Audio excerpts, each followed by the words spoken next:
Um,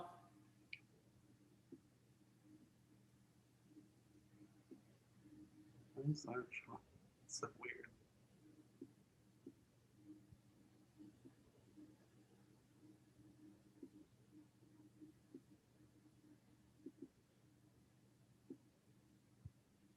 I am kind of quiet because I'm watching Kyle work and So, yeah, there you go. Now I can see. I can see now. Whatever you did, I can see now. Yeah, I can see you in the middle. Yes, I can see the tree.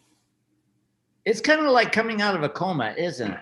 Yeah, it's like boom. It's just suddenly woken up. All right, well, let's hope we stay on this trajectory. Anyway, yeah, what I was saying is beyond the big landscapes, which everybody goes to Moab to get, or to ride bicycles, or to whatever outdoor sport they're doing. From my perspective, and what I want to try to accomplish with my participants is, yeah, we're going to get the big landscapes, but mostly we're going after the shots, the subjects that most people that go there will never see or even consider. I mean, that is always my MO, whether it's the Olympic National Park, Mount Rainier, wherever we're taking people, we're after something that's a little less predictable. And in this particular evening, we were really concentrating on the way these amazing ancient junipers cling to the edges of these walls that might be 2,000 to 3,000 feet. And just they're ancient. I mean, they just have only a little bit of them with a very small strip of bark keeps them alive, and that's what's remarkable about it. And so look at this one. It's just cantilevered out over this expanse. So I love these trees. And as you know, I did a book called on trees of the world a couple of years ago. So I keep on shooting for the next version of that. It's beautiful. And one of our participants who also joined us just the last couple of days down back in Sedona. So we're after the details, you know, the textures, the lines. We're going in, and there's so many beautiful marbled lines that of different minerals that run through the landscape. And then there's the stains and lichens that further enhance these landscapes. So these are all my photos, and I use them to kind of energize and to prepare the participants for what they're about to shoot. And I'm going to get onto their work in just a few moments. But these are the kind of shots that I'm excited about. And as you remember, I'm working on a book of faith. And so I'm shooting the pictographs and the petroglyphs that are throughout this region of America. And undoubtedly, some of these paintings represent shamans or belief systems that could easily be fit into that book. And this is that previous image is a painting on a rock above the town of Moab. And these are petroglyphs, which are carvings into the rock. I love this image, like this particular one with the gray and the orange, almost blue and orange. It's just very interesting. Yeah, and the gray is actually called rock varnish. And so ancient Pueblans would go in and carve these shapes in that darker rock, and then the lighter minerals would show and contrast through. And there's another version of that same dark rock varnish that you're seeing. So you can see some of these figures have horns, and I would have to surmise that they represent maybe chiefs of the tribe or shamans. Yeah. And these are thousands of years old. 5,000 to 8,000 years ago, these were carved on the walls. And those paintings could even be older. They are from the Fremont culture. And I love this bear image, and I shot it through the branches of a juniper and then just straight forward. Wow. So, there's an immediacy of rock art and rock paintings throughout the world. And I've been photographing them as much as I've been traveling from Africa, North and South America, and Australia. So it's been quite a collection that I'm amassing. Who knows, someday there could be a book on that. Oh, that'd be cool.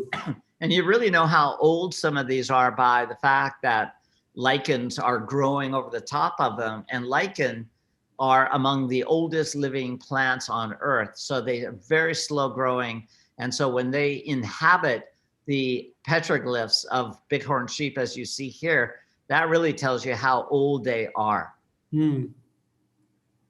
So that's just one of the bonuses of working in the Southwest. And then and I showed a little bit of this last week with the Sedona workshop.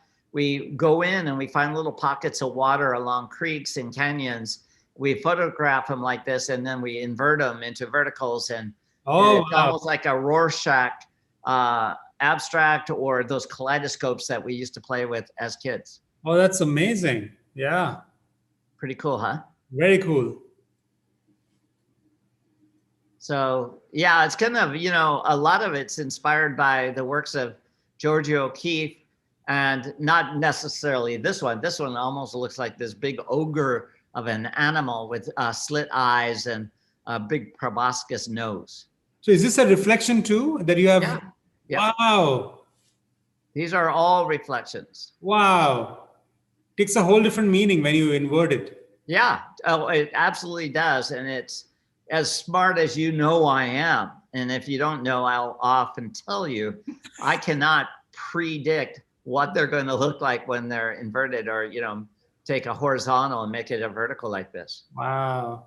But this is the kind of thing that reminds me of some of Georgia O'Keeffe's paintings, very solid earth toned paintings.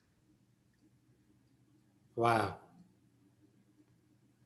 That one almost looks like Darth Vader's helmet. Yeah. Yes. And then very long exposures, intentional exposures in the small streams that come out of the mesas and the canyons. And, we really try to push our participants to see the art of any element, any subject. And so this is intentionally blurred motion from the movement of the water and the reflection of branches. This is up in Arches National Park, which you will get to someday, and beautiful rocks. And at night, we had a moonless evening, or several moonless evenings. So several of the nights we were out photographing the heavens. It's beautiful.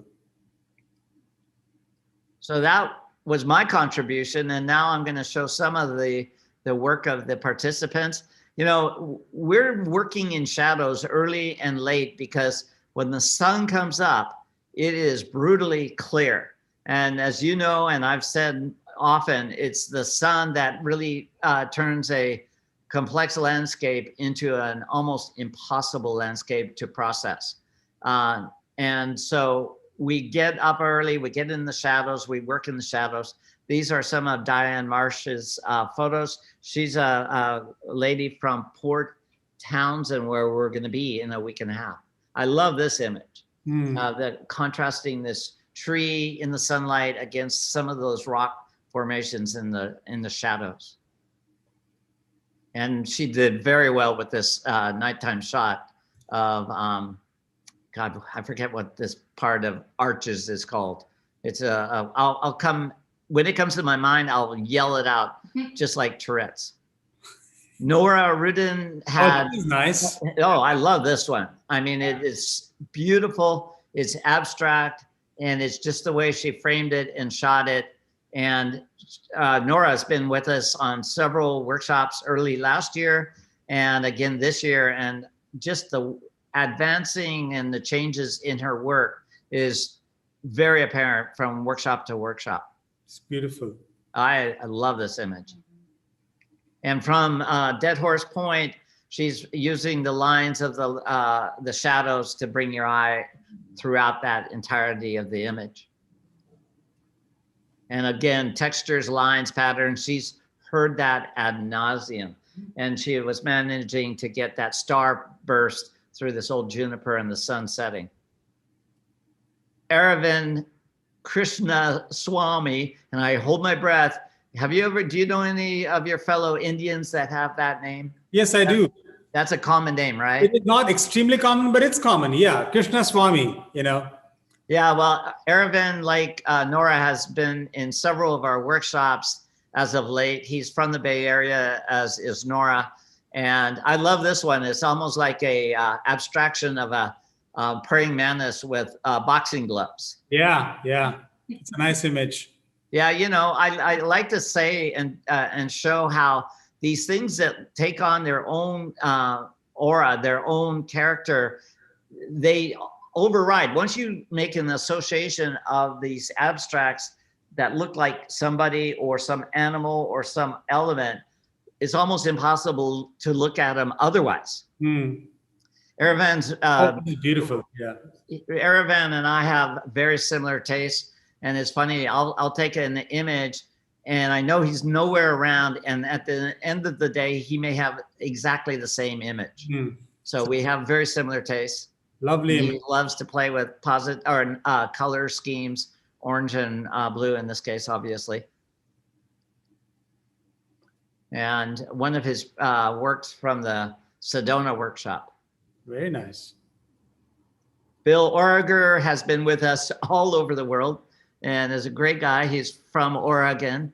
And I love this version of these arches in Arches National Park. Is double, I think it's called double arch. But at any rate, just that broader perspective and choosing to make it a panoramic was great. And I love the way he's captured this cottonwood tree kind of arching over this rock in this canyon. And it also belies that fact that we're up early and in the shadows, because a couple hours later, this whole area would be flooded by sunlight, and all those really subtle pastels of greens and pinks would be just gone. So, yeah. And this is called Newspaper Rock. It's down in Canyonlands. And it's a nice combination of the rock, but also the sun coming up over the ridge above it. Very nice. And I think this shot is also from Newspaper Rock, but you can also see how vandals have come in and etched their name. This one, JR, was in 1955, probably before people really thought about protecting these very famous historical points. Alejandro Robles is a very nice gentleman. I love this shot because he probably shot it as an accident, but was smart enough to enter it into the critique. But I just love the shot. It's just, you know, you have to kind of look at what's going on to figure it out.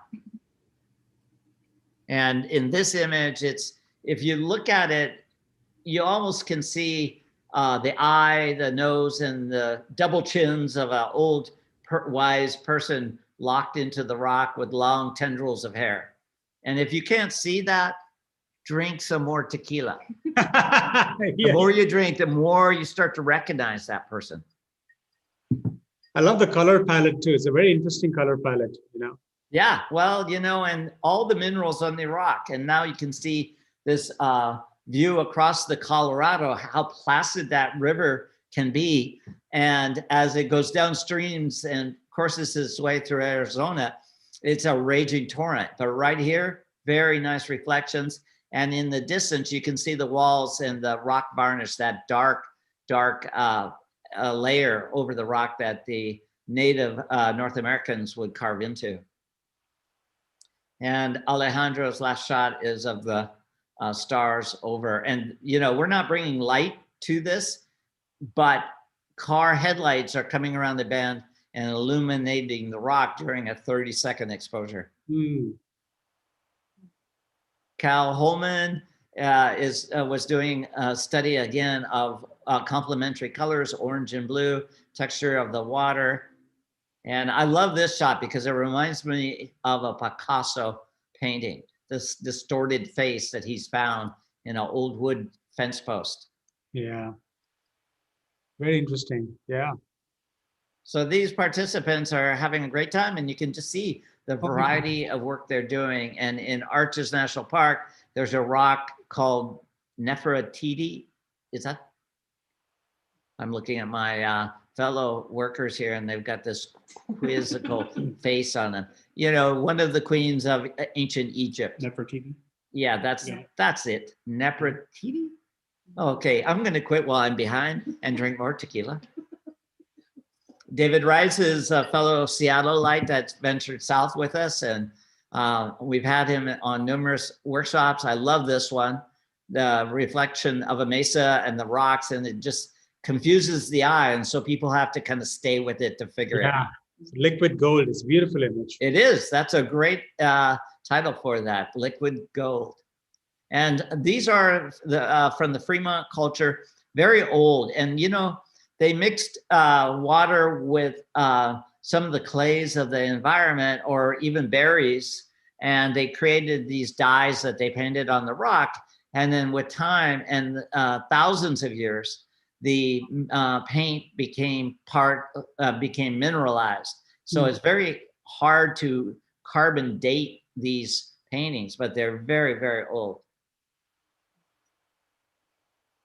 And some of David's abstracts. Oh, nice. Yeah, I like that one. Very nice. And again, that one cantilever tree. He actually found that. Then I came over and moved him out of the way so I could shoot it. Yeah, it's a good idea. And yeah, that's the kind of person I am. Images. Yeah, I'm the boss here. I'm teaching them workshop. Get away. Walk away. Step away from the tree. That's what I said. I love this shot of Matthews. Because when I look at that, if you really look at that, it does look like some sort of ungulate looking straight at you. You can see the eyes, the horns, the nose. You see that? Yes, I do. Yeah, I think it's quite elegant. And it's just a little bit of minerals along a creek's edge. So to have that vision to see that and shoot it that way is great. Mm. And Matthew does really well with, you know, the geologic formations and the colors and the lines within. Janae Bennett has a real strong sense of graphic detail and lights and darks. And yeah, I was peeing along the stream, and when I walked away, she moved in and started photographing. So, you know, it's kind of a nice combination of urgency and usefulness. You should try peeing now and having someone take a photo. It might be like an interesting color combination. Always there, aren't you, Paramount? Jump in and give us advice. And I love this one of Janae's. I mean, I think that's a really nice graphic detail. Yeah. Linda Parker, actually, you know those antlers in my living room? Yeah. You know, I do, yeah. She carried, 50 years ago, she and I carried those antlers out of the Olympics. So here she is again, Linda photographing abstracts and doing a great job, the stars over arches. And she also took, and because she was watching Earth is Our Witness, she watched the show with Nevada Weir and doing infrared, and she took a course from Nevada. Wow. And this is the result of that. Hey, we should ask for some commission kickbacks from them. Oh, I'm on it. I'm on it. I'm thinking Nevada's got to kick back to me. Definitely. Oh, that's great. Yeah, it's really nice. And her husband, Fred, is photographing trees in a very different way for a different project. And I've known Fred just almost as many years. So it's kind of nice to go through life and journeys with people you've known 50 years. They didn't like me then. They still don't like me now, but you know, they wanted to see Moab. Yeah. Anything for Moab. It shows that passion for Moab. Yeah, it's only about Moab. I happened to be there and they put up with that. But I love these abstracts that Fred was able to get. And finally, the last photo is we get up under these arches and photograph the stars. And it's just such a primordial landscape. And to have, you know, a moonless night is just perfect. Or as Libby would say, the bomb.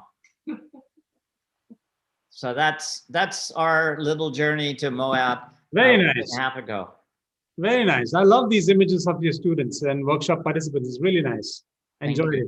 Thank you. How do we make our heads bigger here? Yeah. I think Red button. There you go. Did I just turn this off? It was No, you're all good. Button. All good. All good. I'm in the dark now. Oh, well, thanks, Kyle. Any rate, if you can hear me, that's it. We'll see you next week. It is still live. Oh, it's still live. Okay. Just alive. Just alive. Kyle earns big bucks telling you to turn off the wrong buttons. All right, I got a question. And for you. most of you don't know what Kyle looks like because you've got a hand coming through. Any rate, what were you saying? My question, I had one question before we let you go. All right. So you were going to talk about Moab and Utah, and what one would have expected is Moab, Utah type shots only. Yeah. Instead, what we saw is that plus a lot more variety, right? Abstracts, water, rock art, so much more variety. Is that, so I guess my question is, does that make one a better photographer? I probably is a leading question. Let me paraphrase my question. Let's say someone is a landscape photographer, but by doing other genres of photography, does that actually make them an even better landscape photographer? No, when they're following my lead and shooting the things I'm telling them, they actually become worse photographers. No, that's the whole thing. Yes, of course. I'm sorry, it's the tequila. I haven't had a tequila. You're out of practice with tequila, clearly. Yeah, I'm such a rank amateur. So yeah, I mean, we were just a couple of days ago in Jerome photographing old abstract cars, but not really the cars. It's all the metal and the reflections. Yeah. And I would say to them though, that when they get back to shooting the landscapes, they may be more tuned in to the subtleties within the landscape. And that can't help but make them better observers and therefore better photographers. Yep. Yeah, that's absolutely the mission. And I'd also say to them, especially when we were up in Sedona in a river creek where there were a lot of hikers walking by, I said, every time somebody stops and say, what are you photographing? That's a badge of honor. If they have to ask, they certainly are not seeing what you're seeing. And that's a good thing, because if everybody sees the same thing, we're all just up on that mesa shooting the same viewpoint. But I want to push people into all sorts of different directions, but more importantly, to see the things that they may not have seen before. And that's a great thing. Great answer. Makes sense. Thank you. It actually sobered me up. Totally. Such a deep, insightful question, wasn't it? Yeah, the way you formed your words on your lips, that was really quite amazing to me. Okay. Okay, we're going to stop Good, right it's there. time to go. Okay, so next Tuesday, we're going to have Earth is Our Witness and Tequila time, just like this time. Absolutely. And what are you going to Then I get to get my 5:30 time block back after Tom. after that? After Tom, yes. Yeah, I mean, Tom's so back. old, he has to do it early because he will fall asleep around 8 p.m. I hope Tom's not watching that. Makes sense. Makes sense. You can All have right. the slot back. Okay. Thanks. Yeah, thanks, Paramount. Bye.